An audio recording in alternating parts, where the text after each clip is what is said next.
Oi, pessoal do sexto ano. Vamos dar continuidade ao nosso conteúdo, certo? Na semana passada, a gente parou um pouquinho, certo? Peço desculpa pelo atraso, inclusive, do vídeo. Tive uns probleminhas técnicos. Na semana passada, a gente parou falando sobre os azulejos. Eu vou falar só mais um pouquinho sobre essa questão, porque ele está fazendo aqui uma analogia das grandes navegações com conhecer os novos mundos. Então, conhecer novas coisas. E aqui no nosso material, certo? Na página 111, ele diz o seguinte, que uma obra de arte está cheia de fluxos.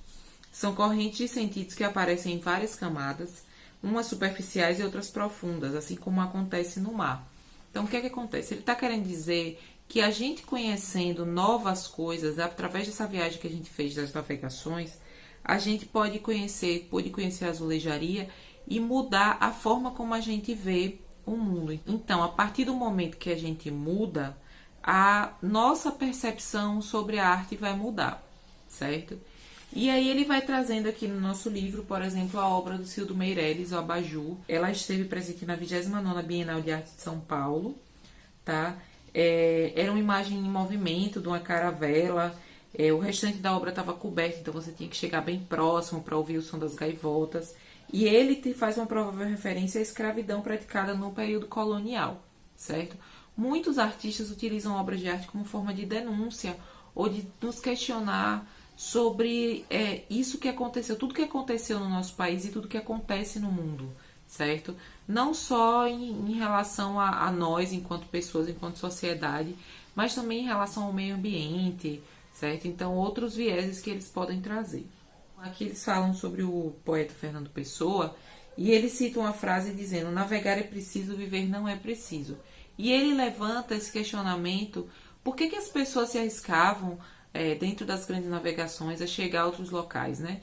Por que a gente se arrisca, por exemplo, hoje a buscar conhecimento? Na verdade, existe toda essa questão de conhecer um novo lugar, de buscar uma vida melhor, de buscar riquezas, né? Existem diversas vontades, diversos desejos, diversas questões envolvidas em todo esse processo, tá bom? E aí a gente conclui mais ou menos essa parte do azulejo. A gente vai falar sobre uma coisa bem interessante que aconteceu aqui no Brasil, que é o teatro jesuíta. E o que é que acontece? Eles tinham um certo fascínio por essa questão do canto, dança, cortejo, jogos de mímica. E aí os discursos, né, performáticos, a performatividade dos diversos rituais. E aí o que é que acontece?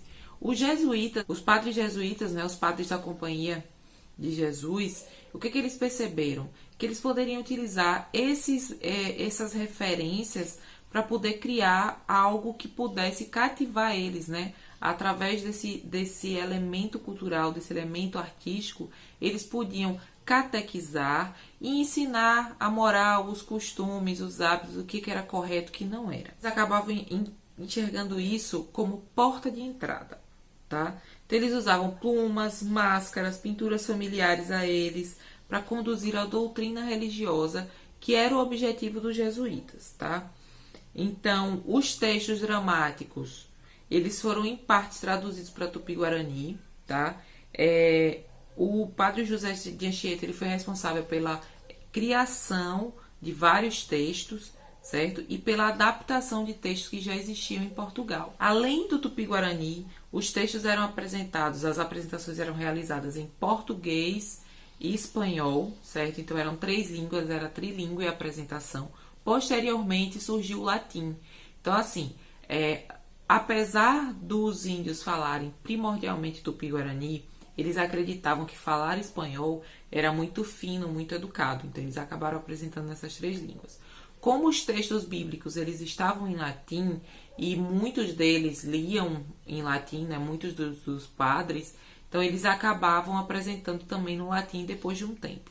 Então eram encenações muito elaboradas nesse sentido, né, linguístico. Aqui no Brasil eles redigiram monólogos, poemas, diálogos e autos. Eu vou explicar o que é o auto, vou ler aqui a definição para vocês poderem compreender um pouco. Auto é uma composição dramática com origem na Idade Média, com personagens geralmente alegóricos, representantes de pecados e qualidades, e entidades como santos e demônios, que é caracterizada pela simplicidade da construção e intenção de transmitir uma moral. Fora do universo jesuítico, pode registrar também elementos cômicos, teatro alegórico ou satírico voltado para temas religiosos ou morais. Então, o que é que acontece? Aqui ele diz que as peças criadas pelos jesuítas traziam em seu enredo sempre o bem e o mal. Então, eu vou citar daqui a pouco o Alto do Guaraparim, para vocês terem uma noção de como é que funcionava. Então, o que é que eles faziam? Eles não tinham preocupação de criar um texto muito elaborado, tá? O texto ele tinha uma linguagem mais simples, nem de grande valor cultural, porque era produzido coletivamente, adaptado sem assinatura do autor, e ele tinha o objetivo de cativar o público através dessa dramaticidade. Então, como ele era apresentado em 3 línguas em geral, ele tinha um objetivo bem específico, eles não se fixavam muito nessa ideia de elaborar um texto, tá? O texto ele era simples porque ele tinha o objetivo de apresentar coisas boas e ruins, certo? Doutrinar as pessoas que estavam assistindo, tá? Além dos missionários, apresentavam-se também nos autos indígenas e colonos. Colonos esses que vinham nas embarcações e que aqui ficavam para poder colonizar a terra. Era uma forma de manter a moral, tá? Era moratório, era uma forma de manter a moral, de manter os costumes e os hábitos vinculados à religião cristã, tá? Cristã católica. Uma das presenças marcantes dentro das peças era a figura do demônio, né? Como a figura do mal. E essa figura do mal era sempre combatida ou pela figura de um santo, de um anjo, tá? Os textos eles não eram necessariamente só isso, mas em boa parte era essa representação do bem e do mal, tá? Eles também apresentavam as relíquias.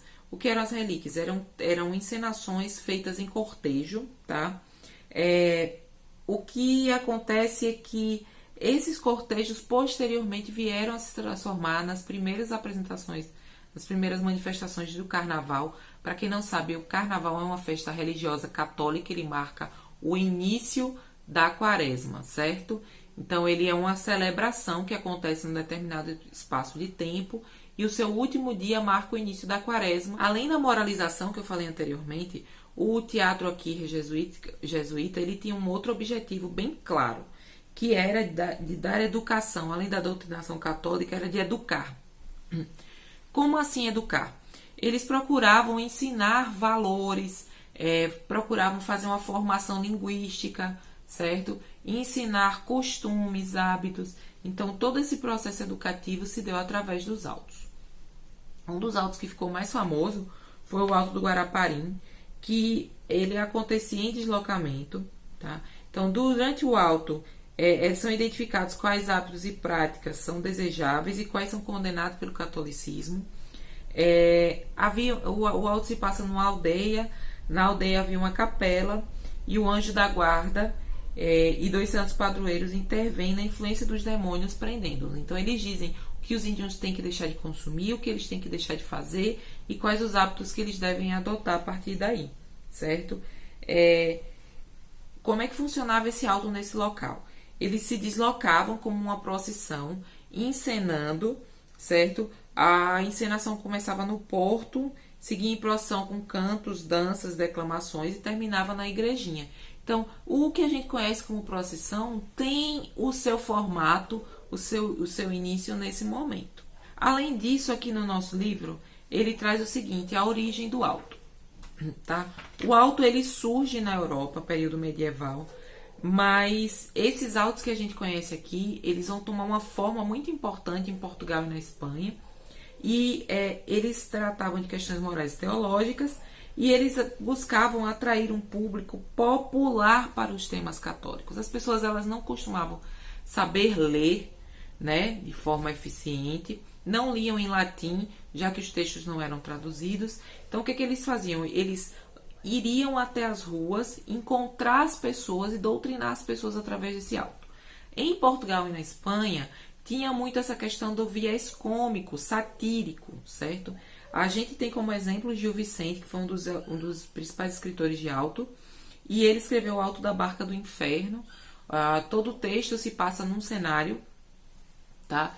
No porto, e o que acontece? Com muito humor ele vai tratando porque que as pessoas estão disputando a vaga na barca para não ir para o inferno e ir para o céu. Então, tem toda essa questão dos valores, o que é que as pessoas fizeram em vida, certo? Dos ensinamentos da Igreja Católica. Então, tudo isso é elencado nesse momento. Nessas encenações, elas aconteciam em geral em carroças ou em palcos espalhados pela cidade, tá? E eram muito arcaicos, eram muito simples. Eles não buscavam fazer nada muito rebuscado, tá?